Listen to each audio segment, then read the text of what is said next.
Salut toi et bienvenue dans une nouvelle aventure avec Fille Expat. C'est Kelly et cette fois, je t'emmène avec moi sur un voyage sans retour prévu à travers l'Amérique du Sud et peut-être d'autres contrées inattendues sur le chemin. Je suis partie sans plan, sans itinéraire fixe, avec juste un billet, aller simple et prête à me laisser guider par les découvertes et les rencontres. Chaque mois, je te partagerai des vocaux capturés sur le moment pour te faire vivre mes expériences comme si tu y étais. Que ce soit en pleine jungle, au bord d'une plage ou au cœur d'une ville animée, tu entendras tout ce que j'entends, avec les bruits de la vie quotidienne, les sons de la nature et même les conversations spontanées. Alors prépare-toi à t'évader, à explorer des coins inconnus et à vivre ce voyage à mes côtés en toute simplicité et authenticité. Prête pour ce voyage ? C'est parti !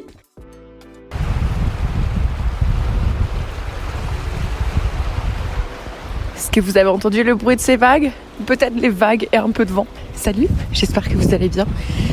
Je suis contente de vous retrouver pour un petit épisode solo parce que ça annonce un nouveau départ, de nouvelles aventures et du coup j'ai hâte de pouvoir vivre tout ça, mais aussi de partager tout ça. Donc je me suis dit qu'à quitte à faire le premier épisode, autant le faire de la même façon que les autres vont suivre, c'est-à-dire en nature, seule, certainement en train de marcher là comme je suis en train de faire. Donc là je suis au Canada, on est fin septembre, non on est début octobre, qu'est-ce que je raconte, on est le 2 octobre, nouvelle lune qui démarre et dans 2 semaines j'aurai fait mes valises, j'aurai rendu les clés de mon appart et je suis prête à prendre mon premier avion. Donc pour vous dire tout de suite ce qui va arriver dans les prochaines semaines, je vais pas faire durer le suspense. Par contre, j'ai quand même des choses à raconter qui expliquent pourquoi j'ai pris ces décisions. Et aussi, j'ai eu quelques questions sur les réseaux sociaux. Donc, je vais aussi prendre le temps de répondre à ces questions. Donc, il n'y aura pas de montage qui est fait. Ça sera vraiment des épisodes comme ça où, ouais, peut-être que des fois, je serai en train de reprendre ma respiration parce que je suis dans une montée. Peut-être que des fois, je bégayerai. Mais voilà. Ce sera vraiment de l'authentique plus. Et j'espère pouvoir publier une fois par mois. Donc en gros, il y aura toujours un épisode témoignage qui sortira le 1er du mois. Et ensuite, en milieu de mois, je vous partagerai mes aventures à moi. Donc qu'est-ce qui m'attend ? Désolée, je suis déjà essoufflée. Attends, avant de vous dire ce qui vous attend, je vais quand même vous expliquer où je suis. Donc là, je suis dans la région de Kananaskis. C'est une région qui se trouve entre Calgary et le parc national de Banff. Une région qui est pas très connue, je pense, et pourtant elle est incroyable. Et c'est donc là où j'habite depuis avril 2024. Donc je serai restée là d'avril à octobre. Donc c'est là où je me suis installée après mon retour de Colombie, parce que je pouvais pas rester à Calgary. J'ai compris que j'étais pas une fille de la ville et j'avais vraiment besoin d'être dans la montagne, dans la nature, ou dans un endroit où je peux prendre ma voiture et en 5-10 minutes je suis complètement déconnectée, même si j'étais déjà déconnectée sur ma terrasse. Mais donc là je suis en train de marcher. Les couleurs d'automne ont bien commencé. Alors ici les couleurs elles se limitent à des nuances de jaune, principalement un petit peu d'orange par moment, peut-être parfois un peu de rouge, mais rien à voir avec la région de Muskoka ou Ontario, ce qui est un peu ce qu'on voit souvent sur les réseaux sociaux quand on parle du Canada et de l'automne. Ça n'empêche que c'est magnifique. Donc là sur ma droite j'ai un grand lac, ça s'appelle Upper Lake. Donc je suis en train de marcher dans une forêt de sapins. Il y a de la mousse et en plus de la mousse du coup il y a des petites feuilles jaunes qui sont magnifiques. Et en face de moi, c'est fou, mais du coup j'ai des grosses montagnes qui sont complètement enneigées déjà. Et moi je les kiffe quand elles sont enneigées. D'ailleurs si quelqu'un peut m'expliquer l'effet des montagnes enneigées sur notre personne, ça m'intéresse beaucoup parce que j'ai découvert cette passion cette année qui est dingue. Je suis pas alpiniste, j'ai jamais grandi près des montagnes, mais là je dois avouer que elles me font me sentir bien. Peut-être à me permettre de reconnecter un peu, je sais pas. Bref, j'ai pas les mots, donc si quelqu'un peut me le dire, je suis preneuse. Bref, et là c'est chouette parce que du coup en enregistrant ce petit podcast, je fais du bruit, donc j'espère que ça va permettre aux ours de m'entendre arriver, parce que bien évidemment quand on est en solo, c'est toujours un peu ça le danger dans les randos dans les Rocheuses canadiennes, c'est que voilà, il y a des ours. Et en plus là, ils sont actifs comme ils sont en train de se préparer au début de l'hiver. Donc voilà, on est censé parler. Quand on est seul parler, c'est un peu moins fun. En général, j'écoutais des podcasts parce que je me disais, bon bah comme ça, ils entendent quelqu'un parler. Mais là, l'agent, je m'arrête toujours au Visitor Center pour demander des conseils. Et il m'a dit, ouais, mais en fait, les podcasts, ça reste quand même pas des voix, donc ils reconnaissent pas forcément. Donc des fois, il peut être curieux. D'ailleurs, on a beaucoup qui se baladent avec des petites clochettes. C'est super ennuyant. Mais les clochettes, en fait, c'est 50-50. L'ours, il peut être curieux de ce que c'est ce bruit parce qu'il fait pas le lien avec l'humain. Et ils peuvent venir voir ce que c'est. Donc voilà, la meilleure méthode en général, c'est parler, chanter, claquer des mains. Et là, ils comprennent qu'il y a un humain dans le secteur. Et en général, ils vont partir, quoi, parce qu'ils n'ont pas envie de nous voir. Moi, j'ai pas envie de les voir non plus. Je préfère les voir de ma voiture, c'est très bien. Mais j'en ai suffisamment vu. Bref, tout ça pour dire, désolé, je fais durer le suspense. Mais je me suis dit que c'était intéressant quand même d'expliquer un peu dans le contexte où j'ai enregistré cet épisode. Et d'ailleurs, j'ai super mal à la main. J'ai super mal à la main à tenir mon téléphone parce que il fait très froid. Il fait 4 degrés. Et il y avait derrière des petits flocons de neige. Et du coup, là, j'ai super froid à la main. J'aurais dû prévoir des gants. Bref, ce qui m'attend. Donc, dans 2 semaines, je vais prendre un avion pour Toronto. Alors, pourquoi Toronto ? Donc, à la base, moi, je prévoyais de partir pour une longue durée en Argentine. Surtout après avoir fait mon épisode avec Vera, qui se trouve dans une région d'Argentine que j'ai très envie d'aller voir, qui est donc la Patagonie. Parce que j'ai envie de continuer à explorer mes envies dans les montagnes et de me challenger dans les randos, etc. Et pour aller en Argentine, déjà je prévoyais d'aller en Argentine, ça c'est un point de base. Mais ensuite, je me suis dit, bon, novembre c'est quand même les 60 ans de ma maman. J'ai déjà raté les 60 ans de mon papa. Ça serait quand même dommage de rater ceux de ma mère. Malheureusement, je n'ai absolument pas envie de rentrer en France début novembre. Déjà de 1 parce que ça me coûte super cher. Et de 2 parce que c'est une période de l'année où le temps est clairement dégueulasse. Et puis j'ai juste pas envie de dépenser mon argent pour ça. J'ai envie de me dépenser mon argent pour elle, ça c'est sûr, mais pas pour visiter la Moselle. Bref. Donc j'ai réussi à les convaincre de me rejoindre quelque part. Et donc quand je regardais les billets d'avion pour eux depuis Paris pour l'Argentine, les prix des billets étaient quand même assez élevés. Et là j'ai regardé le Brésil. Parce qu'en fait, moi j'avais remarqué que j'allais peut-être faire une escale à Sao Paulo pour rejoindre l'Argentine. Et je m'étais déjà fait la réflexion, si je dois faire une escale, autant que j'y reste quelques temps, histoire d'explorer un petit pourcentage du Brésil, je dis bien petit pourcentage. Et effectivement, quand j'ai regardé les billets pour Paris-Sao Paulo ou Paris même Rio de Janeiro, c'était genre dans les 700 € l'aller-retour. Donc je trouvais que c'était pas très excessif. Et j'ai réussi à convaincre mes parents et même mon frère, alors ça va être une première, qu'on se retrouve tous les 4 en voyage ensemble. Je crois que la dernière fois qu'on l'a fait, on en parlait justement avec ma maman. Je pense que on devait avoir 16-17 ans. Moi je me souviens, c'était en Italie, ils avaient loué une espèce de, pas un camping-car, mais un trailer, je sais plus comment on dit. Mais bref, on était c'était super bien. Mais on avait ramené un pote avec nous. Ça je m'en souviens très bien. Bref. Donc j'ai hâte. Et donc du coup, quand je commençais à regarder mes billets d'avion pour aller au Brésil, je voyais que je devais passer obligatoirement par Toronto ou Montréal. Et je me suis dit, quitte à aller dans l'Est canadien, autant aller faire un coucou à tous mes amis. Là, je pense que je vais devoir arrêter de faire le vocal parce qu'il y a une très grosse cascade. Je pense que vous l'entendez arriver. Et à mon avis, vous n'allez plus m'entendre. Donc je vais faire une petite pause.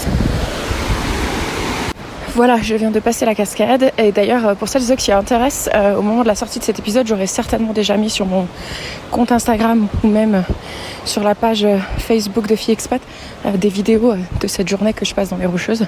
Parce que c'est une de mes dernières journées, donc j'ai l'intention de bien en profiter. Bref, et donc je me suis dit, je vais aller passer quelques temps à Toronto, revoir tous mes amis. Je vais rester 2 semaines pour au moins m'autoriser 2 week-ends sur place, comme c'est les week-ends que les gens sont le plus disponibles en général. Et aussi parce que je vais quitter l'Alberta avec un gros pincement au cœur. D'ailleurs, je reviendrai pourquoi je quitte l'Alberta, puisque c'est une question qui m'a été posée. C'est avec un gros pincement au cœur que je vais quitter l'Alberta, et toujours avec cette petite appréhension de l'inconnu, bien évidemment. Et donc du coup, je pense que ça va me faire du bien de me retrouver pas en terre inconnue, mais en terre connue justement, entourée de personnes que je connais bien. En plus avec des copines, on s'est loué un petit cottage dans le Muskoka au bord d'un lac, donc ça va être chouette. Donc voilà, donc je vais rester là 2 semaines et ensuite le 30 octobre je prends mon vol pour Rio de Janeiro où je vais rester seule pendant 1 semaine.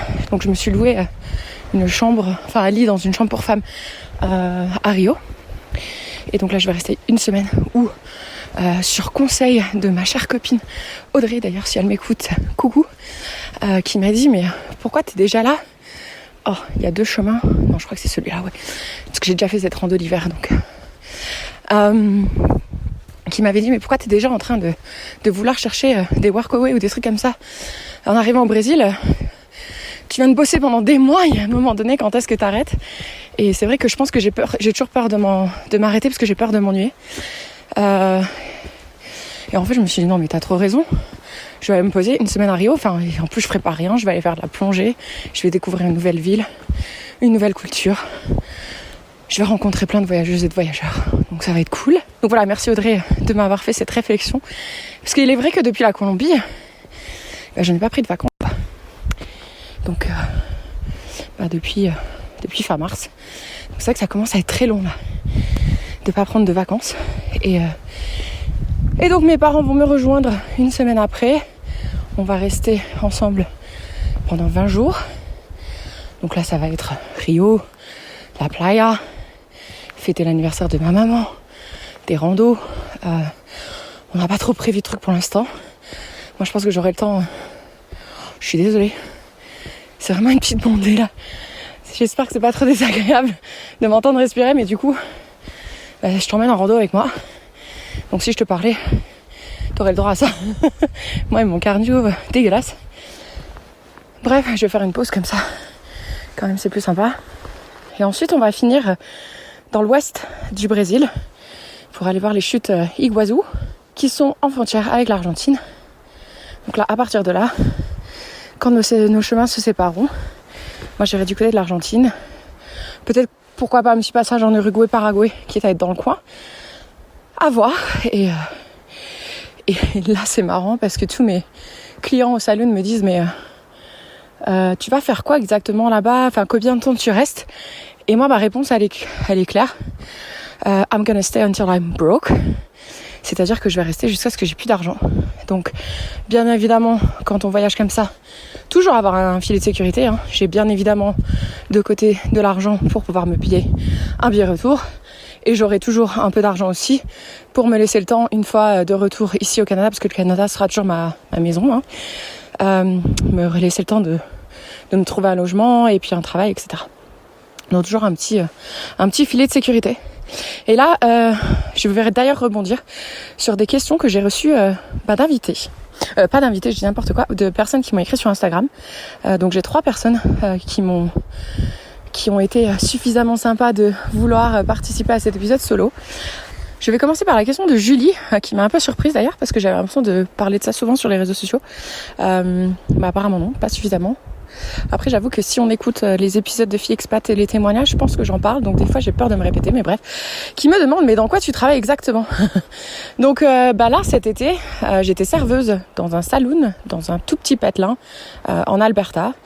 Et donc voilà, travailler comme serveuse au Canada c'est quand même chouette parce qu'on gagne des pourboires, donc notre salaire il est correct, et donc ça m'a permis de travailler dur tout l'été parce que c'est là où la saison il y a le plus de clients, hein, bien évidemment, pas forcément des touristes là où j'étais, ce qui est d'ailleurs très bien parce que moi c'était des Canadiens que je servais et ils savent mettre des pourboires, pas comme certains touristes, et donc j'ai pu mettre comme ça de l'argent de côté pouvoir partir sur une longue durée.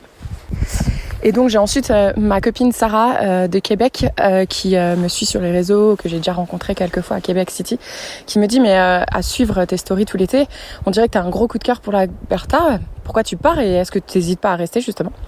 Alors évidemment, comme je l'ai dit, je pars avec un gros pincement au cœur. Mais en fait, sur les réseaux, on montre pas tout, quoi. Ça, il faut bien le garder en tête. Forcément, je montre des images incroyables de rando que je fais, de lacs avec des couleurs magnifiques. Mais ce que je montre pas, c'est aussi les moments de... Alors, est-ce qu'on peut dire solitude? je ne sais pas, d'isolement peut-être. Je suis quand même souvent très très seule quoi dans toutes ces aventures et je commence à avoir un sentiment de solitude quoi. Donc moi en étant serveuse, ce qui était cool c'est que j'avais un emploi du temps fixe, mais j'avais mes jours off le mardi et le mercredi, ce qui n'est pas les jours off que les gens ont la plupart du temps. Donc je faisais beaucoup de choses toute seule et ça commence à devenir compliqué. Donc là l'été ça va parce que j'avais mon van, j'étais contente, j'allais dormir en nature, c'était cool, j'ai eu plein de visiteurs, on a fait plein de trucs, c'était génial. Mais là quand on rentre dans l'hiver, c'est dans un autre mood que je rentre. J'avais 2 amis australiens qui étaient ici en PVT avec qui je faisais énormément de choses et là ils sont partis. Donc en fait quand j'y pense à l'hiver qui arrive, ça me fait peur parce que je me dis mais en fait je vais me retrouver isolée.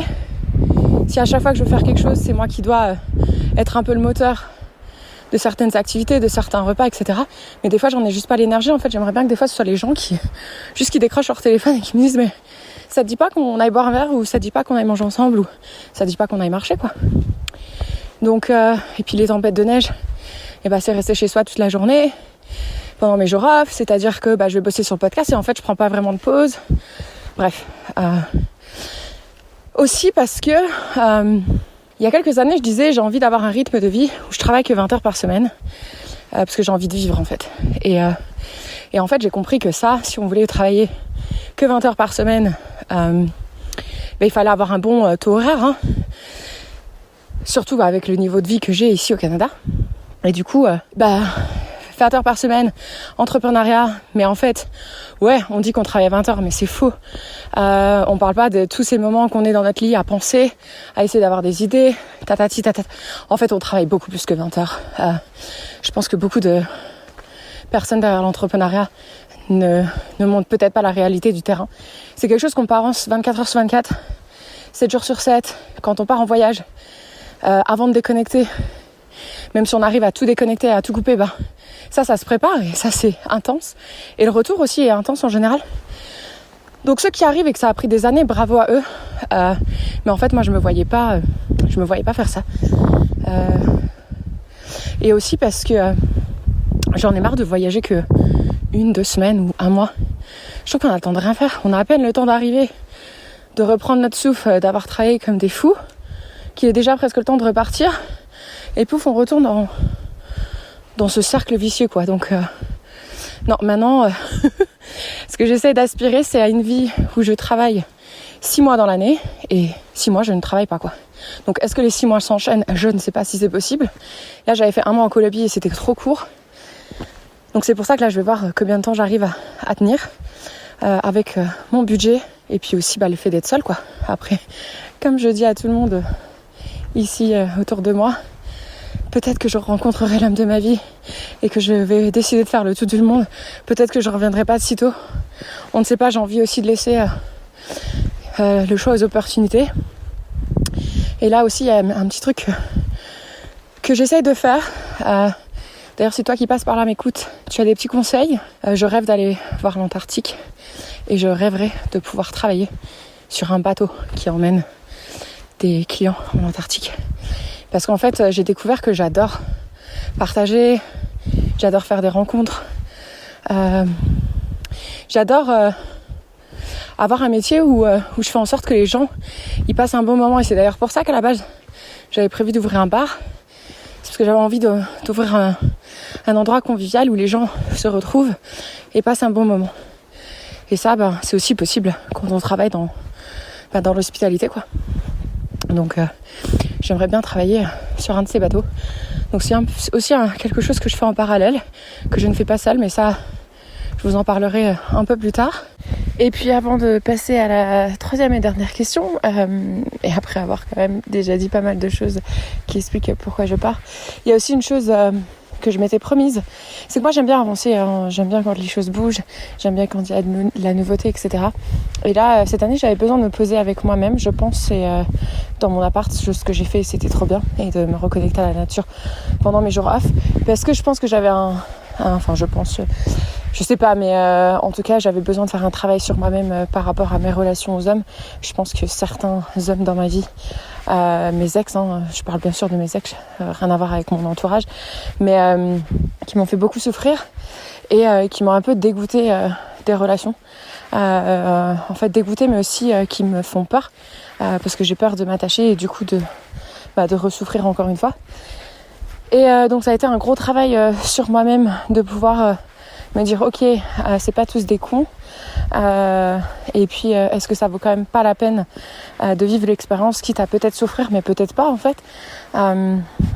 Donc c'est essayer de faire un peu ce travail sur moi-même, et je m'étais dit peut-être que si je reste posée, je finirais bien par rencontrer quelqu'un qui me correspond et avoir un partenaire. Mais par contre, je vais pas attendre pendant 10 ans, quoi. Alors, il y en a qui diront que je suis peut-être pas assez patiente, mais voilà, je me vois pas refaire un hiver ici juste pour attendre que peut-être je risque de croiser quelqu'un, alors que forcément, je vais moins sortir, quoi. Pour moi, il y a pas de logique là-dedans. Et aussi parce que cet été, j'ai rencontré deux personnes ici, un qui est albertain et un qui était albénien.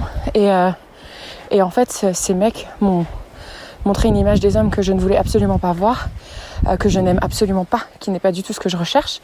Et donc je me suis redit, en fait non, il est pas là ce mec, le mec que tu recherches, qui a un caractère pas forcément similaire au mien, mais quelqu'un qui a besoin d'aventure, de voyage, tu vas certainement rencontrer en auberge de jeunesse, tu le rencontreras, je recommence, tu le rencontreras certainement en voyageant et pas en étant ici posé dans un salon, parce que j'ai pas envie que ce soit quelqu'un qui vient là et qui est posé là depuis X temps, qui a pas besoin d'aventure, quoi. Enfin bref, j'espère que vous voyez ce que je veux dire.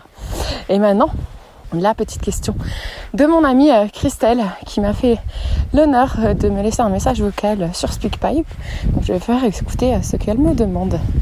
Coucou Kelly, je voudrais commencer ce message par te dire que j'ai extrêmement hâte d'écouter tes épisodes en solo. J'ai hâte que tu documentes un petit peu tes aventures. T'en as déjà fait, j'ai adoré, je sais que je suis pas la seule, donc on a tous très très hâte. Je voulais te poser 2 questions. La première, c'est comment tu choisis tes destinations ? Est-ce que c'est un choix réfléchi ? Est-ce que c'est un choix plutôt intuitif ? Et la seconde, c'est comment tu gères la perte, entre guillemets, de ta zone de confort. Parce que tu t'installes quelque part, t'es entouré des mêmes personnes, t'as le même travail, le même environnement, etc. Tu t'apportes de l'aventure dans ton quotidien, ça je le sais. Mais voilà, tout quitter pour repartir, tu vois, lâcher ton appart, lâcher ton travail, etc.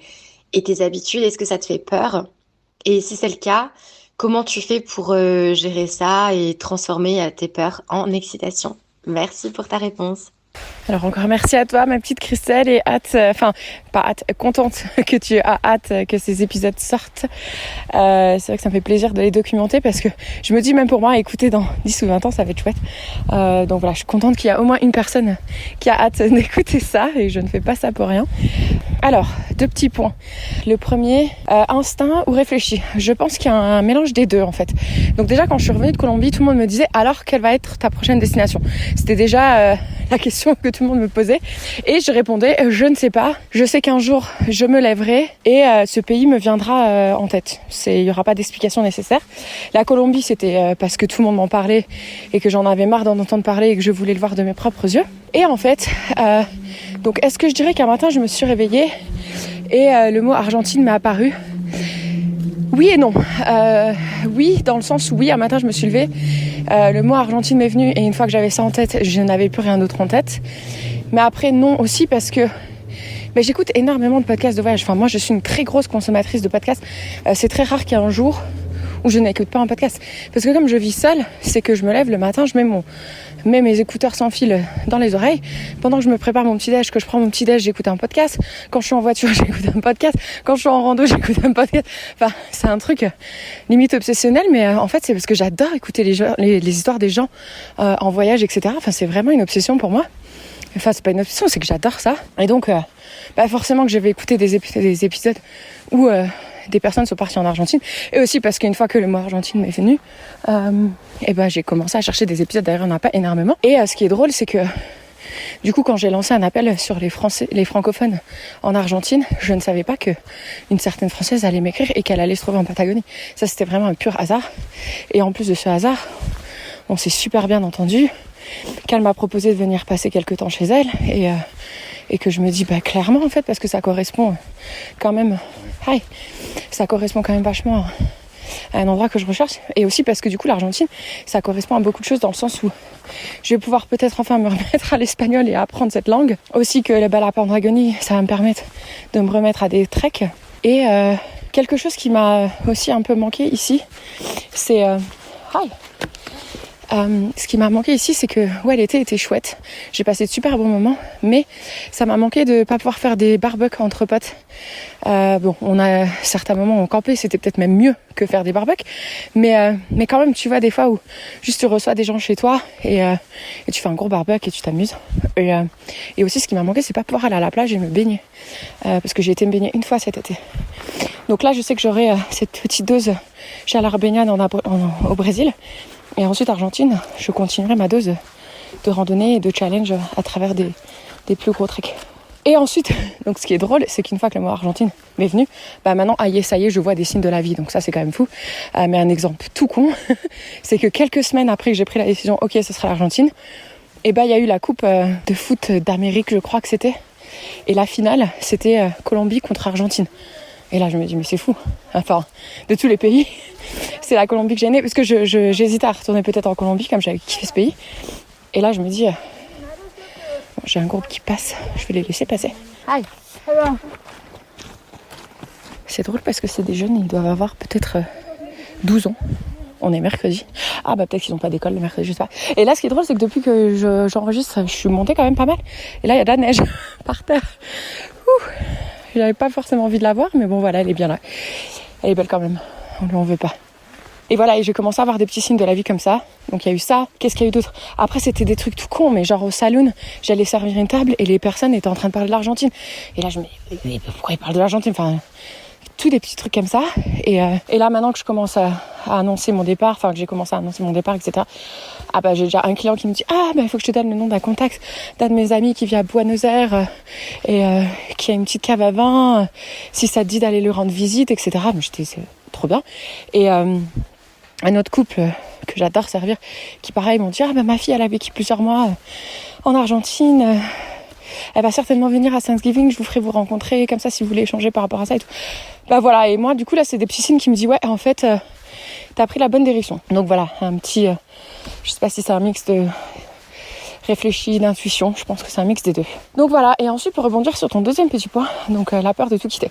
Alors déjà, j'ai envie de dire, c'est pas je quitte tout, point. C'est je quitte tout pour peut-être revenir. Enfin, dans tous les cas, je reviendrai parce que mon van, il reste ici. Je ne le vends pas. Mon van, c'est mon amour. Mon amour, je le plaisante, mais mon van me donne un sentiment de liberté que je n'arrive pas à expliquer. De pouvoir me lever le matin, boire mon café, de me décider de prendre ma voiture, d'aller où je veux, d'aller randonner où je veux, de revenir quand je veux, de m'arrêter quand je veux, de dormir où je veux, sans devoir payer ou sans devoir réserver. Ça me donne un sentiment incroyable l'été.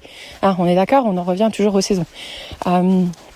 Et donc, du coup, il va être avec le van de mes amis australiens qui aussi reviennent dans un an.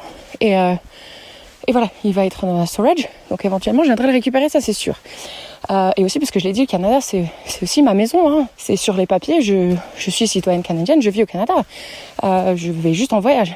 Donc, je peux très bien revenir à Bras Creek. Je peux très bien revenir dans les Rocheuses. Enfin, il n'y a rien qui m'empêche de revenir au même endroit. En plus, maintenant, j'ai plein d'amis sur qui je peux compter. Donc ça, c'est quand même fou. Donc voilà, en fait là je me dis je quitte pas tout. C'est pas comme mon départ de l'Ontario où là vraiment je quittais tout et je mettais une croix. Là la peur et l'anxiété elle est beaucoup plus intense que ce que je vis aujourd'hui. Là c'est je quitte pour certainement revenir. Dans tous les cas je reviendrai chercher mon van, je reverrai mes amis pour vivre des aventures et avoir des histoires à raconter, parce qu'en fait moi c'est ça qui fait que je me sens en vie, c'est de pouvoir raconter des histoires. Mais des histoires que j'ai vécues, pas du mitonnage. C'est pouvoir raconter des nouvelles expériences, pouvoir même conseiller. Si des gens, par exemple, veulent aller en Colombie, ils me demandent des conseils. Moi, j'adore parler ça. Enfin, je peux échanger pendant des heures. Nico du podcast Osé by Nico m'a posé comme question un jour. Il m'a dit si t'es en train de t'endormir à une soirée, ce qui m'est d'ailleurs arrivé il y a pas longtemps, parce qu'il y avait une nana qui était là, et tout ce qu'elle faisait c'était de parler de un tel, de machin, de bidule. Ces conversations ne m'intéressaient pas du tout. Et moi j'étais en train de boire du vin rouge. Alors tu me fais boire du vin rouge, j'ai bossé comme une tarée, tu parles de trucs qui m'intéressent pas du tout, forcément je vais m'endormir. Et en fait, quand Nico m'a posé la question qu'est-ce qui te réveillerait, et c'est quelqu'un qui est là, qui arrive et qui dit moi je reviens de tel voyage, voilà ce que j'ai vécu, voilà les rencontres que j'ai fait, voilà ce que j'ai appris sur moi-même. Moi là ça me réveille. On en revient toujours au podcast que j'écoute. Et là ça va vraiment m'exciter. Et du coup moi c'est un peu ça que je recherche comme vie, c'est de pouvoir avoir des histoires à raconter. Après ceux qui veulent écouter c'est bien, ceux qui veulent pas écouter c'est très bien aussi. On a tous des besoins et des envies différentes dans la vie. C'est ça qui fait la beauté de ce monde, c'est qu'on ne soit pas tous pareils. Et puis voilà. Et aussi parce que à travers ce voyage, j'ai envie d'apprendre, j'ai envie de me challenger sur plusieurs aspects. Bon, déjà sur l'espagnol, encore une fois, ça va quand même être juste la 3e fois que j'essaye, donc j'espère que la 3e c'est la bonne.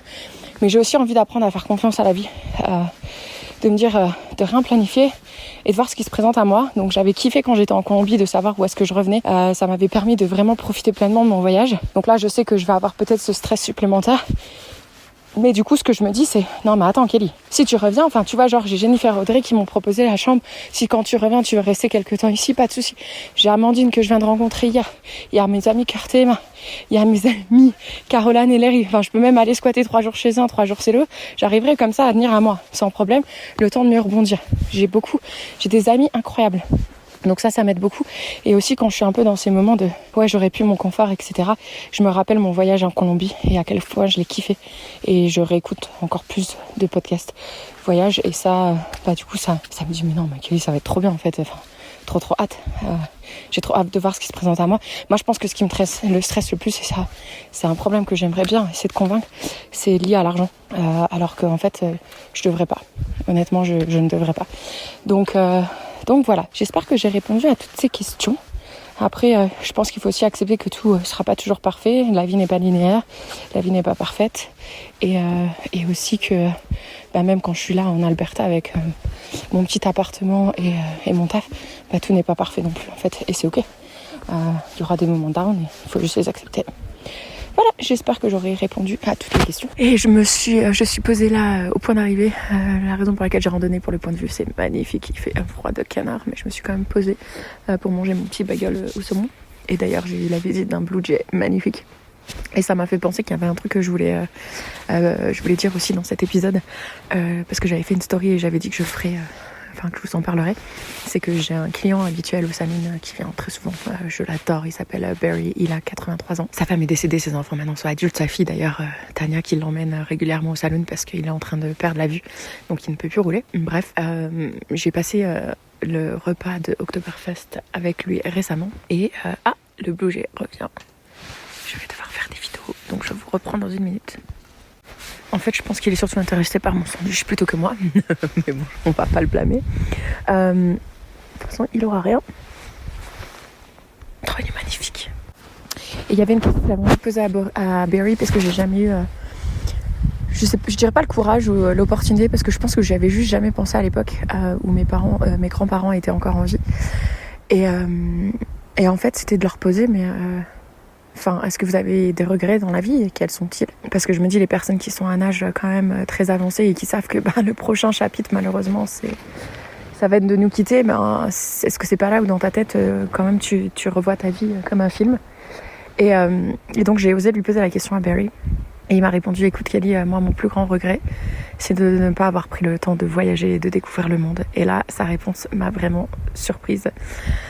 Dans le sens où je savais qu'il avait travaillé comme garagiste du côté de Vancouver pendant plus de 40 ans, qu'il travaillait beaucoup, il a élevé une famille, etc. Mais jamais je m'étais dit, il a jamais voyagé. Je m'étais dit, déjà, il vit dans un pays qui est magnifique, il a dû faire pas mal de choses, etc. Et en fait, il m'a expliqué que non. Lui, il a le sentiment qu'il a fait que travailler toute sa vie, qu'il était avec une femme qui avait pas du tout envie de voyager, etc. Et donc, est-ce qu'il s'enfermait pas un peu au travail pour oublier tout ça, je ne sais pas, j'ai pas le détail, j'avais pas envie de rentrer justement dans ces détails-là qui sont très personnels. Mais en tout cas, voilà, il m'a dit, moi, c'est mon plus gros regret. Et il m'a dit d'ailleurs, de savoir tout ce que tu fais, il dit, je vais être très triste de devoir partir. Mais en même temps, t'as tellement raison de faire ça. Et voilà, Christelle, du coup, dans les moments de doute, etc., je vais repenser à ce que Barry m'a dit et me dire que je vais vivre aussi ces moments pour lui, qui est en train de perdre sa vie et qui aura jamais l'opportunité de voir le monde. Et moi, de voir le monde, c'est ça qui me fait me sentir en vie. Donc, ouais, même si des fois c'est très, ça peut être très anxieux de ne pas avoir un chez soi, etc. Au final, j'ai toujours mes parents, j'ai toujours des endroits où je peux me sentir comme à la maison. Donc, c'est ça qui est important de retenir. Voilà. Bon, avec tout ça, sur ces belles paroles, je vais remettre ma main dans la poche parce que je ne sens plus mes doigts. Pour le prochain épisode, si vous avez des questions à me poser, donc je pense que je vous parlerai depuis le Brésil pour le prochain. Si vous avez des questions à me poser par rapport à la suite, par rapport à cet épisode ou pour la suite, je vous laisse 2 opportunités de faire. La première, donc, c'est que vous pouvez me laisser un message vocal comme Christelle sur mon répondeur SpeakPipe. Donc, c'est un lien très facile à trouver dans la description de cet épisode. Et très rapidement, avec vos téléphones, vous pouvez juste envoyer un petit message vocal. Si la première fois vous n'êtes pas satisfait de ce que vous avez fait, vous avez la possibilité de le réécouter et de le supprimer et que je ne le reçoive pas. Donc il faut vraiment pas se mettre ce stress, vous pouvez tester, il n'y a aucun souci. Et la deuxième possibilité, c'est si vous préférez faire ça par écrit, dans ces cas-là, vous pouvez me laisser vos questions ou vos commentaires par écrit sur Spotify. Voilà. Je vais essayer de déconnecter un peu d'Instagram, donc voilà. Je préfère qu'on reste en contact sur SpeakPipe ou Spotify. Je vous dis à très bientôt. Bye bye. Et voilà, c'est la fin de cet épisode. J'espère que tu t'es bien évadé avec moi à travers ce voyage complètement improvisé. Et j'espère te retrouver pour les prochains épisodes, car je ne suis pas prête de poser mon sac à dos. Et n'oublie pas, si cet épisode t'a fait voyager, rire ou même rêver un peu, fais-moi plaisir, laisse-moi des étoiles, comme celles que j'espère voir dans le ciel ce soir, et un petit commentaire sympa. Plus tu laisses d'étoiles et de commentaires, plus ça booste le podcast, et qui sait, peut-être qu'un jour, je pourrai enregistrer un épisode depuis la Lune. Tu peux aussi me retrouver sur Instagram pour suivre mes aventures en temps réel et en images. Bref, merci d'avoir voyagé avec moi et à bientôt pour la prochaine étape.